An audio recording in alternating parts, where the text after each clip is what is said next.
জানায় স্থানীয় সময় শুক্রবার সকালে কেন্দ্রীয় শহরে ওয়াটারমেট নদীর পানি বিপদসীমার উপর দিয়ে বইয়ে আশপাশের এলাকাগুলো বন্যায় তলিয়ে যায়। বন্যায় সবচেয়ে বেশি ক্ষতিগ্রস্ত হয়েছে কেন কাউন্টিতে। পানি বাড়তে থাকায় টেক্সাসের অনেক এলাকায় বন্যা সতর্কতা জারি করা হয়েছে। সেখানে বাসিন্দাদের বাড়িঘর ছেড়ে নিরাপদ স্থানে আশ্রয় নিতে বলা হয়েছে। বন্যার মধ্যে রাস্তাঘাটে চলাচলে বাসিন্দাদের নিষেধ করা হয়েছে।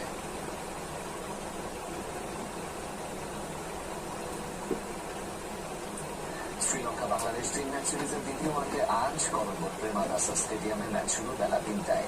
11 ম্যাচের ব্যর্থতা ভুলে ঘুরে দাঁড়াতে মরিয়া বাংলাদেশ। উইকেট কিছুটা চ্যালেঞ্জিং হওয়ায় সেট ব্যাটারদের বাড়তি দায়িত্ব নিতে হবে বলছেন তাফসির হাসান তামিম।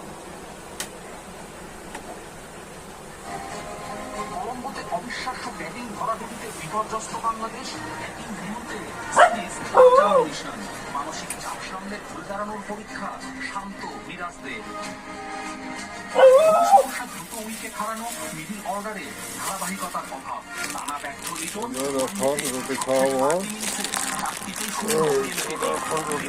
তার বাদ করা অযৌক্তিক নয়।